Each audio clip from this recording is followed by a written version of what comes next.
Hello everyone, welcome back. Indian economic development में हमारा topic चल रहा है Indian economy on eve of independence. और eve of independence means independence से पहले मींस ब्रिटिश रूल के दौरान हमारी इंडियन इकोनॉमी की हालत एक्चुअली क्या थी। इसी में मैं आपको प्रीवियस लेक्चर जो हमारे इस चैप्टर का फर्स्ट लेक्चर था उसमें मैं आपको बता चुका था state of Indian economy during pre British period and British period, कि हमारी इंडियन इकोनॉमी जो ब्रिटिशर्स से पहले एक वाइब्रेंट इकोनॉमी थी, ब्रिटिशर्स आने के बाद स्टेगनेंट इकोनॉमी बन गई। उसके मैंने आपको स्पेशल हाईलाइट्स बताए थे और ओवरव्यू आपको एक्सप्लेन किया था। फाइन, अब हम इन डिटेल समझेंगे कि इंडियन इकोनॉमी की हालत ब्रिटिशर्स के टाइम पर एक्चुअली क्या थी। और अगर हम इन डिटेल बात करें तो हमें पूरी इंडियन इकोनॉमी को डिफरेंट सेक्टर्स के अकॉर्डिंगली हमने क्लासिफाई किया। फाइन, और उन सेक्टर्स में एक सबसे इंपॉर्टेंट सेक्टर होता है एग्रीकल्चरल सेक्टर। तो इस लेक्चर में हम बात करेंगे about the state of Indian agricultural sector during Britishers period. हमारे टॉपिक का नाम है Indian economy on eve of independence, means independence से पहले इंडियन इकोनॉमी की हालत क्या थी। नेचुरली हमें यह पढ़ना है कि हमारी इंडियन इकोनॉमी ब्रिटिशर्स रूल के दौरान पर क्या थी, उसका state of Indian economy actually क्या था। अब देखिए, हमें अगर इसको डिटेल में डिस्कशन करना है तो हम पूरी इंडियन इकोनॉमी को डिफरेंट सेक्टर्स में क्लासिफाई करेंगे और वन बाय वन एक एक सेक्टर पर ब्रिटिशर्स रूल का इंपैक्ट एक्चुअली देखते जाएंगे। देखिए, सबसे पहला सेक्टर जो होगा इसमें हम बात करेंगे अबाउट द एग्रीकल्चरल सेक्टर, क्योंकि ये सबसे बड़ा सेक्टर था। तो हमें देखना है कि ब्रिटिशर्स रूल का इंपैक्ट हमारी कंट्री के एग्रीकल्चरल सेक्टर पे क्या था और क्यों पड़ा, किस तरह से सिस्टमेटिकली इसको एक्सप्लॉइट किया गया। सेकंड हम पढ़ेंगे about the industrial sector, means हम इसमें इंडस्ट्रीज की हालत पढ़ेंगे, हमारे यहाँ की इंडस्ट्रीज थी या नहीं थी, मॉडर्न इंडस्ट्रीज थी, नहीं थी तो क्यों नहीं थी एक्चुअली। ठीक, फाइन। थर्ड हम इसमें डिस्कस करेंगे about the foreign trade. Foreign trade means import export का मामला ब्रिटिशर्स पीरियड के दौरान पर क्या था। ठीक, फाइन। उसके अलावा फोर्थ होगा फिर हमारा इंफ्रास्ट्रक्चरल डेवलपमेंट किस तरह से था हमारी कंट्री में। फिफ्थ होगा हमारा ऑक्यूपेशनल स्ट्रक्चर मींस हमारी कंट्री का कितनी परसेंट पॉपुलेशन इकोनॉमी के कौन से सेक्टर को बिलोंग करती थी, प्राइमरी, सेकेंडरी, टर्शरी में कितने परसेंट लोग एक्चुअली थे और क्या उसका स्टेट ऑफ ऑक्यूपेशनल स्ट्रक्चर था। ठीक, सिक्स्थ हमारा रहेगा इसमें डेमोग्राफिक फैक्टर मींस यहां पर सोसाइटी से रिलेटेड फैक्टर सारे डेटा आएगा, मींस लोगों की लाइफ एक्सपेक्टेंसी क्या थी और एजुकेशनल स्ट्रक्चर क्या था, एम्प्लॉयमेंट का कंसेप्ट क्या था। फाइन, तो हमें ये सारे सेक्टर्स को वन बाय वन डिस्कस करना है। फाइन, इसके बाद फिर हम बात करेंगे about some positive contributions of the Britishers. क्या ब्रिटिशर्स के हमारी कंट्री के लिए कोई पॉजिटिव कंट्रीब्यूशन थे, और फिर हमारे टॉपिक जो है अल्टीमेटली वाइंड अप होगा। हम डिफरेंट लेक्चर्स में इन सेक्टर्स को वन बाय वन उठाते जाएंगे। अभी हम फिलहाल इसमें सबसे पहला सेक्टर उठा रहे हैं, दैट इज एग्रीकल्चरल सेक्टर। और एग्रीकल्चरल सेक्टर इसलिए इंपॉर्टेंट है कि हमें पता है कि प्री ब्रिटिश पीरियड में, ब्रिटिशर्स से पहले और इवन ब्रिटिशर्स के टाइम पे, Indian economy was an agrarian economy. और एग्रेरियन इकोनॉमी क्या होती है? एग्रेरियन इकोनॉमी उस इकोनॉमी को बोलते हैं जहां की मेजॉरिटी ऑफ परसेंटेज जो लोग हैं, जो मेजॉरिटी ऑफ पॉपुलेशन है, वो एग्रीकल्चरल एक्टिविटीज के ऊपर डिपेंडेंट हो। मींस उनका सर्वाइवल एग्रीकल्चरल एक्टिविटीज से डायरेक्टली और इनडायरेक्टली कनेक्टेड हो। और हमें पता है, मैं आपको लास्ट लेक्चर में बता चुका हूं कि भाई 3/4 से ज्यादा पॉपुलेशन, नियर अबाउट 84% पॉपुलेशन जो थी ब्रिटिशर्स और ब्रिटिशर्स से पहले हमारी कंट्री की, वो एग्रीकल्चरल एक्टिविटीज के ऊपर डायरेक्टली और इनडायरेक्टली डिपेंडेंट थी। डायरेक्टली डिपेंडेंट का मीनिंग होता है जैसे फार्मर्स हुए, पीजेंट हुए, टिलर्स हुए, तो इनका तो काम ही एग्रीकल्चरल प्रोड्यूस करना है और उसको मार्केट में ले जाकर के बेचना है, और उससे जो भी पैसा आएगा उससे उनको खुद का सर्वाइवल होगा। और खुद कभी सेल्फ सब्सिस्टेंस के लिए भी वो लोग फार्मिंग करते थे और खुद का सर्वाइवल वो लोग इंश्योर करते थे। इनडायरेक्ट डिपेंडेंसी कैसे होती है? देखिए कि भाई कोई एक फार्मर फार्मिंग का काम कर रहा है, कोई खेती बाड़ी का काम कर रहा है, उसके लिए उसको कुछ टूल्स एंड इक्विपमेंट चाहिए। अब वो टूल्स एंड इक्विपमेंट वो तो नहीं बनाएगा, वो किसी आयरन स्मिथ से बनवाएगा। तो इसका मीनिंग ये हुआ कि वो आयरन स्मिथ का जो बिजनेस है वो भी किसके ऊपर डिपेंडेंट हुआ? फार्मर्स के ऊपर। इसके अलावा जो उस जमाने के लोकल मार्केट्स हुआ करते थे, वो लोकल मार्केट्स इस बात पर डिपेंड करते थे कि फार्मर्स की इनकम कैसी है, और फार्मर्स की इनकम डिपेंड करती थी एग्रीकल्चरल एक्टिविटीज से। उनकी इनकम अच्छी होगी तो वो जो लोकल मार्केट है वो लोकल मार्केट भी चलेंगे, और नहीं तो फिर उस साल में लोकल मार्केट में भी रिसेशन आ जाएगा। तो कहने का मीनिंग ये कि हमारी इकोनॉमी जो थी ये एक एग्रेरियन इकोनॉमी थी, जिसमें मेजॉरिटी परसेंटेज ऑफ पॉपुलेशन थी वो एग्रीकल्चरल एक्टिविटीज के ऊपर डायरेक्टली इनडायरेक्टली डिपेंडेंट थी।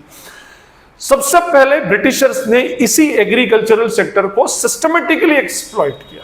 और किस तरह से एक्सप्लॉइट किया उसको समझने के लिए हमें 6 से 7 पॉइंट पर इंडिविजुअली डिस्कस करना पड़ेगा। इसमें सबसे फर्स्ट पॉइंट है imposition of land settlement system by the Britishers या बोले by the east India company. अब ये लैंड सेटलमेंट सिस्टम क्या है, इसके लिए थोड़ा सा मुझे इसका हिस्टोरिकल बैकग्राउंड आपको बताना पड़ेगा। देखिए हमें पता है कि ऑफिशियली ब्रिटिशर्स हमारी कंट्री में 1757 बैटल ऑफ प्लासी के बाद से एंटर हुए, ठीक है। इसके कुछ साल बाद एक और बैटल हुई 1764 में, बैटल ऑफ बक्सर, ठीक है। बक्सर बिहार का एक एरिया है और इस बैटल को जीतने के बाद में ब्रिटिश गवर्नमेंट ने हमारी कंट्री के 3 एरियाज का दीवानी राइट्स अपने हाथ में ले लिया और 3 बहुत एडवांस्ड एरियाज थे। फर्स्ट था उसमें बंगाल प्रोविंस, ठीक है, सेकंड था Bihar and third one is Odisha. In 3 areas का दीवानी राइट अपने हाथ में ले लिया। अब ये दीवानी राइट क्या, इसको समझाने के लिए थोड़ा सा मुझे आपको टैक्स एडमिनिस्ट्रेशन सिस्टम जो मुगल्स का था वो मुझे एक्सप्लेन करना पड़ेगा। देखिए जो मुगल एम्परर्स थे, लेट्स सपोज जैसे ये एक मुगल एम्परर है और ये क्या करते थे, जो पीजेंट्स होते हैं, जो फार्मर्स होते थे, उनसे उनकी प्रोड्यूस का एक स्पेसिफिक परसेंटेज टैक्स के फॉर्म में कलेक्ट करते थे, जिसको वो लोग लगान बोलते थे, ठीक है। और जैसे आज हम देते हैं हमारी इनकम के ऊपर जो इनकम टैक्स पे करते हैं कि भाई हमारी स्पेसिफिक इनकम होती है, उसका एक स्पेसिफिक परसेंटेज हम टैक्स के फॉर्म में गवर्नमेंट को पे करते हैं। तो ऐसे ही ये लोग जो फार्मर्स, क्योंकि हमारी कंट्री एक एग्रेरियन इकोनॉमी थी और मेजॉरिटी परसेंट एग्रीकल्चरल एक्टिविटीज के ऊपर बेस्ड थी, तो जो फार्मर जो भी प्रोड्यूस करते थे एक स्पेसिफिक परसेंटेज मुगल ट्रेजरी के अंदर डिपॉजिट करते थे।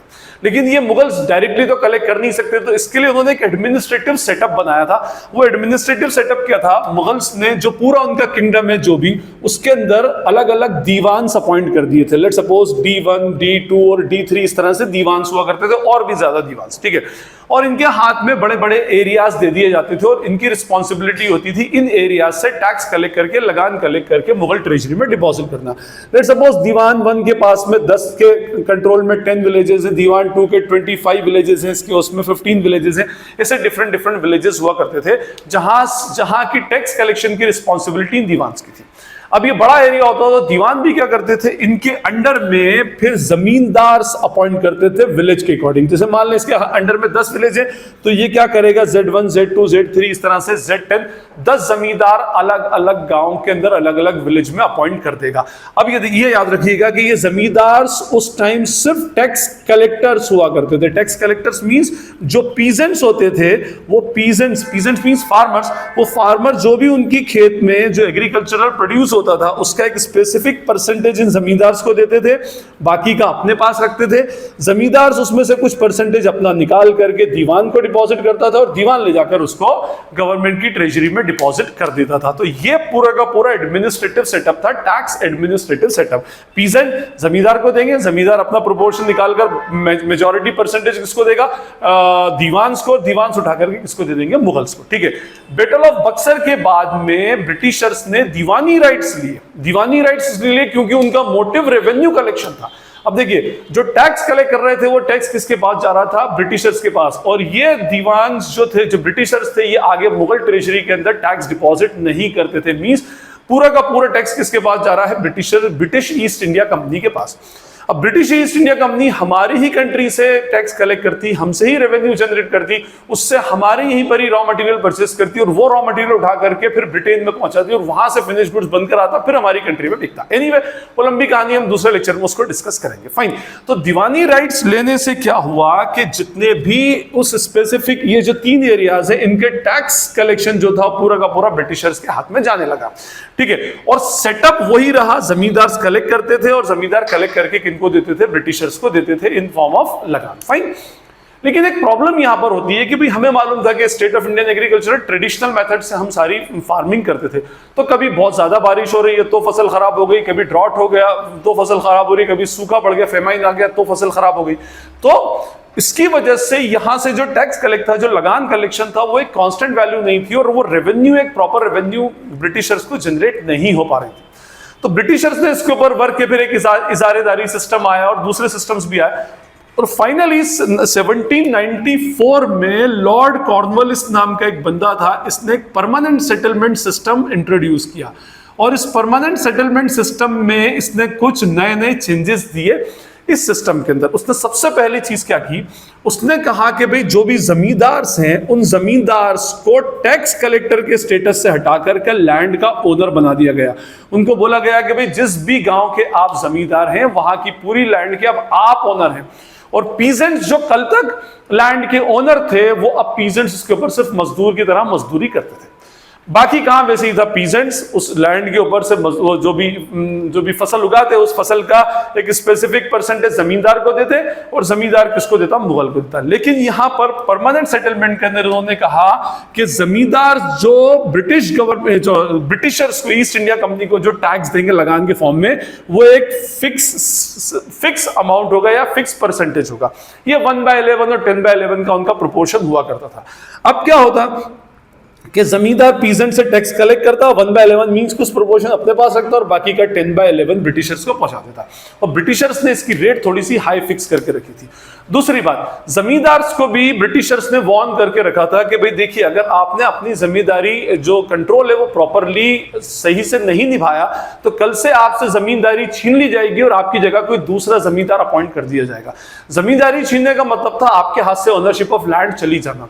अब क्या होता था कि भाई इसके अंदर भी जमींदार के बीच में कंपटीशन चलने लगा, और वो क्या करते थे, ज्यादा से ज्यादा ऑक्शन लगाते, ज्यादा से ज्यादा बोली लगाते कि हम आपको ज्यादा से ज्यादा टैक्स कलेक्ट करके देंगे। किसी को जमींदार बनना है, अगर मान लीजिए इसने बोला कि मैं आपको 100 क्विंटल पूरे साल का दूंगा, लेट सपोज, तो जमींदार बी बोलेगा कि मैं आपको 120 क्विंटल कलेक्ट करके दूंगा। और नेचुरली ब्रिटिशर्स का तो पर्पस ही क्या था, रेवेन्यू कलेक्ट करना था।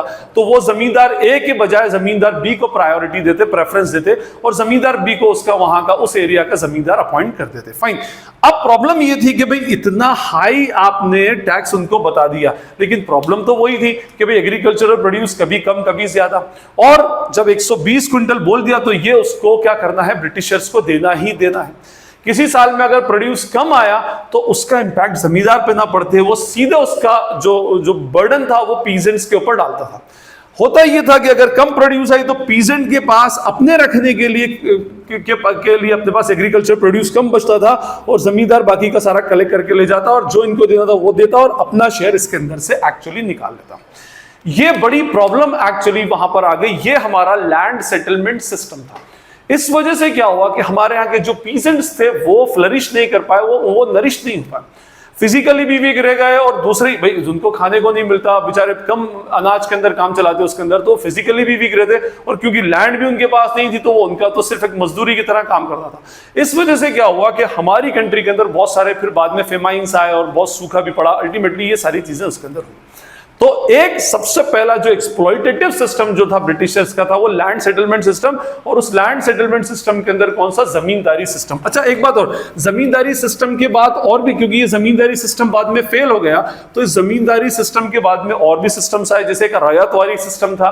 वहां पर सीधे पीजेंट से डायरेक्टली गवर्नमेंट क्या करती थी, जो ब्रिटिशर्स थे वो सीधे पीजेंट से टैक्स कलेक्ट करते थे। फिर उसके बाद एक महलवारी सिस्टम हुआ, महलवारी सिस्टम आया। महलवारी सिस्टम के अंदर क्या करते थे, गांव 3-4-5 गांव का एक महल मींस उनका ग्रुप जो था वो कलेक्टिवली जो 4 से 5 जो विलेज थे वो सब महल कहलाते थे, और उसके अंदर एक हेड होता था, लंबरदार बोलते थे। वो लंबरदार से वो लोग टैक्स कलेक्ट करते थे, वो पे करने के लिए रिस्पॉन्सिबल होता था। एनीवे, ये हमारे सेटलमेंट सिस्टम आए और अलग अलग सिस्टम आए, लेकिन 1 बाय 1 सारे सिस्टम फेलियर हो गए, क्योंकि उसमें पीजेंट्स के वेलफेयर के ऊपर कोई काम नहीं था, प्योरली ब्रिटिश गवर्नमेंट को अपना टैक्स कलेक्ट करना था। फाइन। तो ये जमींदारी सिस्टम मैंने आपको बताया, जिसमें जमींदार का स्टेटस टैक्स कलेक्टर से बदल करके लैंड के ओनर का हो गया, और वो क्योंकि उनको ज्यादा से ज्यादा टैक्स गवर्नमेंट को पे करना पड़ता था, इसलिए वो क्या करते थे, फार्मर्स को अल्टीमेटली एक्सप्लॉइट करते थे। चलिए, ये हमारा फर्स्ट पॉइंट हुआ। तो first point exploitative land settlement system. Second point था लो प्रोडक्शन एंड प्रोडक्टिविटी।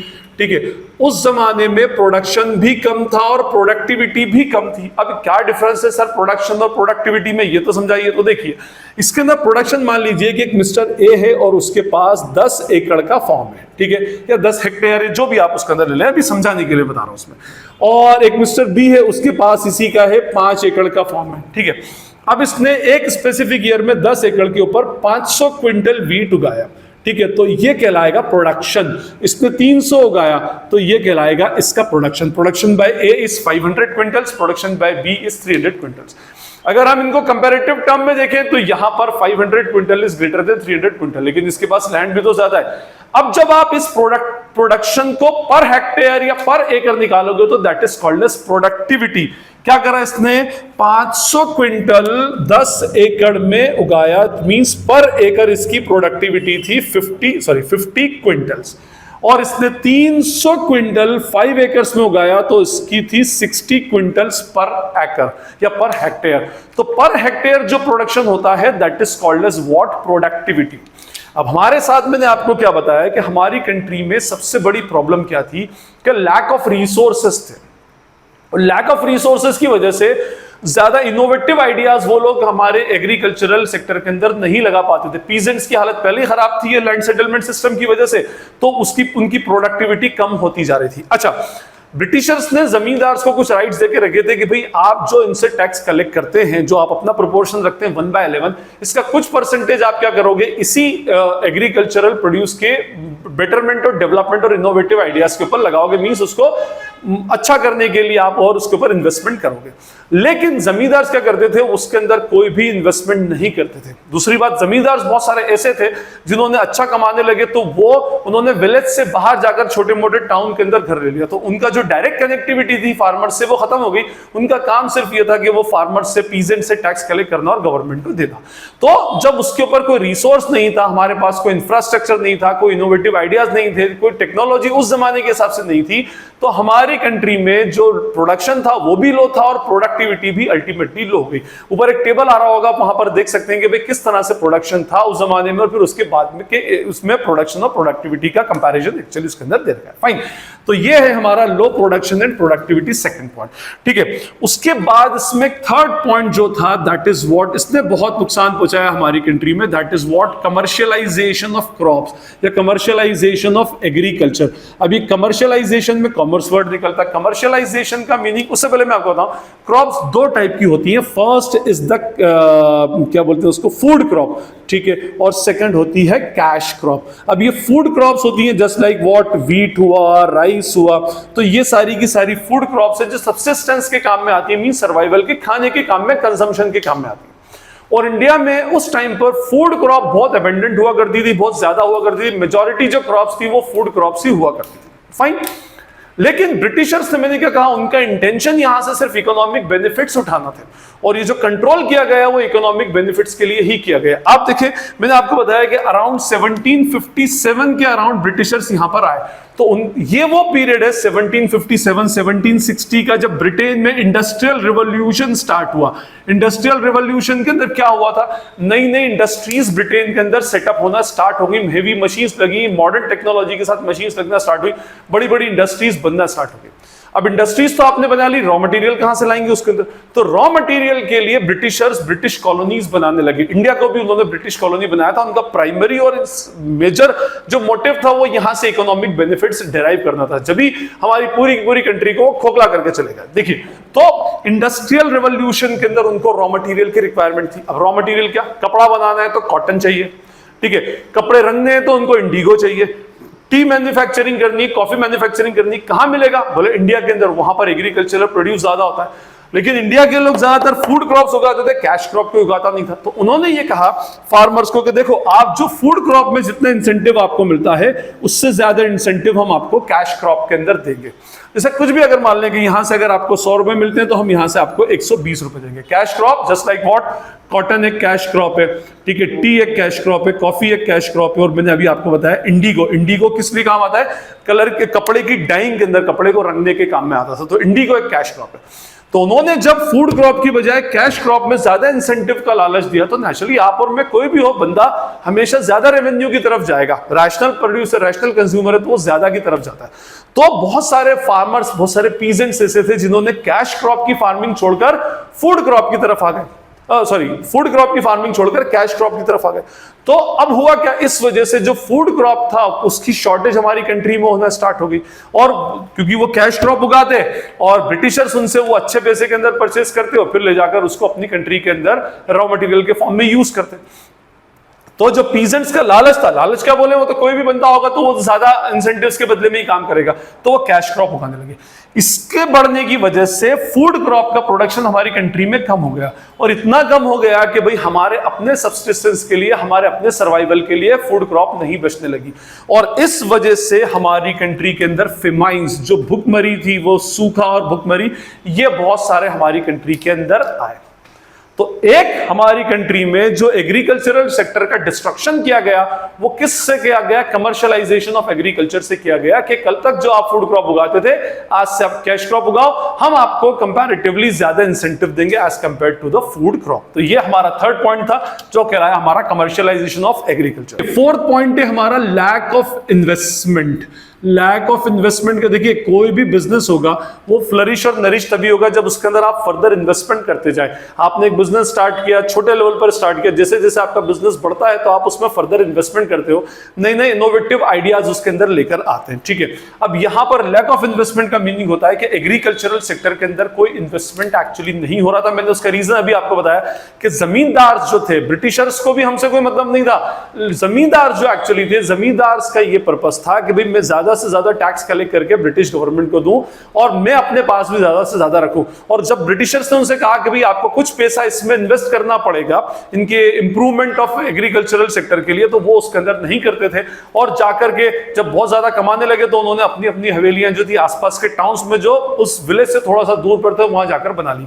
तो उनका पर्सनल कॉन्टैक्ट और डायरेक्ट टच जो था वो नहीं रहा उसके अंदर। तो फार्मर्स की प्रॉब्लम वो समझते नहीं थे, समझते भी थे तो उसके अंदर इंटरेस्टेड होते नहीं थे।